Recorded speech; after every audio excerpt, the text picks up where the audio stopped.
Nick was born with no arms and no legs, and so he's here to share with us today. So would you welcome up Nick? For those of you who don't know me, my name is Nick Vujicic. I live in Australia. It took me a couple of days to swim across. I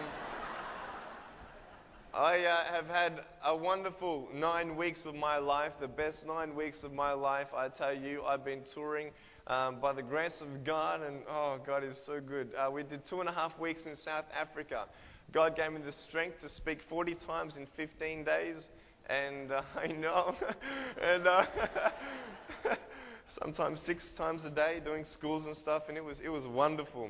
For those of you who don't know what happened, I was born this way. There's no medical reason why this had happened.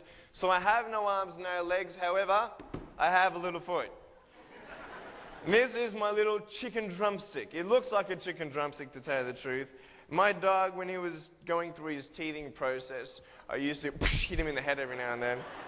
But I love swimming. I absolutely love swimming. The funniest thing about me swimming is because half of me is actually lung capacity, I actually float like a life jacket. Seriously. I float and I just bob there, so they call me Bob, right? And I float upright like this, and then I have my little motor here, and I go like that. Philippians 4:4 says this. Here we go. Rejoice in the Lord always. I will say it again, rejoice. Go to verse 6. Do not be anxious about anything, but in everything, by prayer and petition, with thanksgiving, present your requests to God. And the peace of God, which transcends all understanding or surpasses all understanding, will guard your hearts and your minds in Christ Jesus.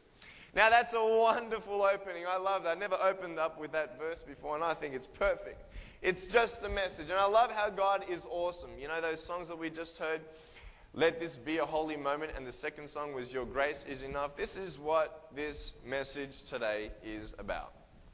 Holy moments. Are they a good moment? Yes, absolutely. Do you feel good in a holy moment? Yes, absolutely. You know what? Something that Satan uses for us to stop us from being closer to God is fear.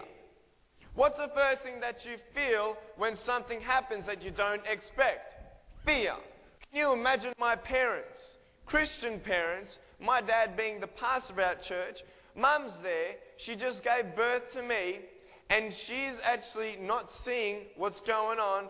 The doctors hold me down far enough so she can't see me because they're terrified with what reaction she's going to get. They had no warning at all. My dad saw me, honestly. His face, my mum said his face turned green and he left the room to go, bleh, okay? He could, no kidding. The midwives there, the nurses, they wrapped me up and hid me from my mum's face. And the nurses were crying. And my mum's like, what is going on? Fear.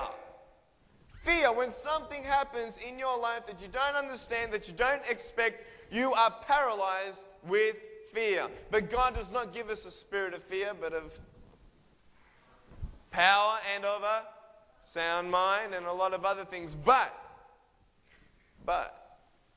God's grace is enough, is the message today. Deserve such punishment? What about me? What did I do to deserve that? And if God loved me as much as everybody else, then why did He make me with more, maybe, shortcomings of sufferings? Why? And obviously it was not only hard for my parents, but it was hard for me.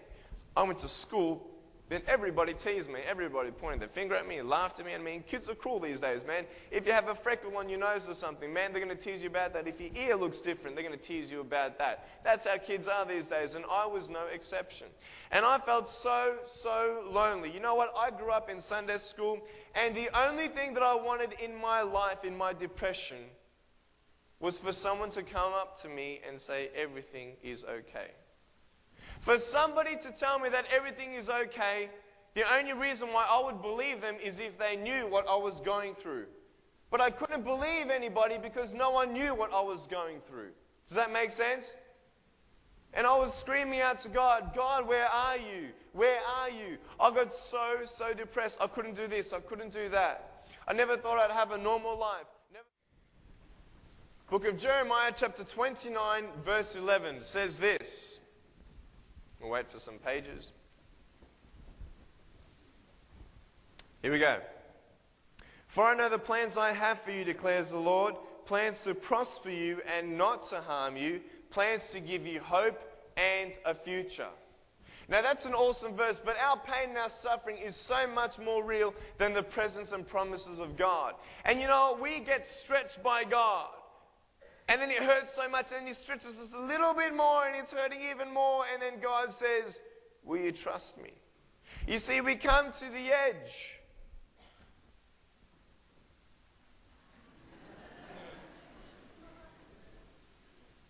I don't want to fall off this table or anything, because I'm going to break an arm or something. But we come to the...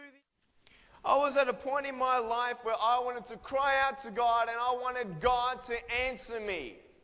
The greatest impatience that we have is waiting on God, waiting on those prayers to be answered. And every single one of us has unanswered prayers. And listen to this. We come to a point on the edge, screaming out to God. Psalm 13. How long, O Lord, will you forget me forever? How long will you hide your face from me? How long must I wrestle with my thoughts and every day have sorrow in my heart? How long will my enemy triumph over me? Look on me and answer me, O Lord my God. Answer me. He's not answering you. You have a hope and future for me, but you can't even answer my prayer. What's with that? A lot of people put my suffering and my disability as bad luck. Bad luck. Is there anything such as bad luck in our lives? Is there anything such as luck, chance, or coincidence in our lives? Absolutely not. Let's prove it in the Bible. Romans 8:28. Right now. Let's go. These are the scriptures where my hope is built. In our suffering and pain. I want to share it with you. Romans 8, verse 28.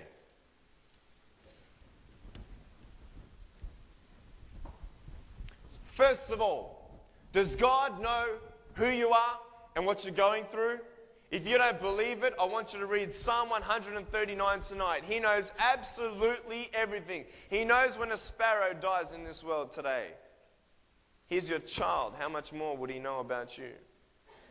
But we doubt that. But check this out. Romans 8:28 says this.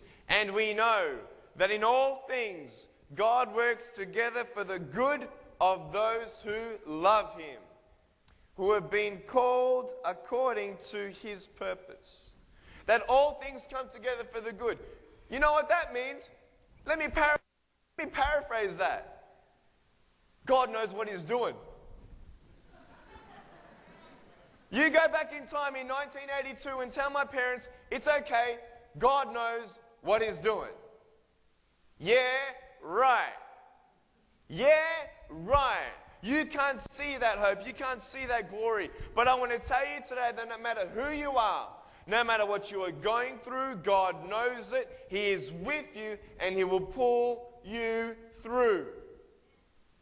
I want to tell you that there is no storm that is too big for God. And there is not one suffering that you will go through and not see glory revealed. There will be some good if you hang on. Romans 8:18 says this. For I consider that our present sufferings are not worth comparing with the glory that will be revealed in us. You know what? I want to tell you about prayers. If you are praying for something today, if it is God's will, it's going to happen in His time.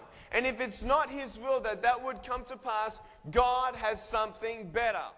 But I tell you, that verse, consider the present sufferings as nothing to compare with the glory revealed in it. You know, that's my life. If you sum up all my life of wanting to give up, and all my depression, wanting to commit suicide, you put all that there, and you compare it to the glory revealed in it, I tell you, all that stuff is microscopic. Do you know why? Because I have no arms and no legs,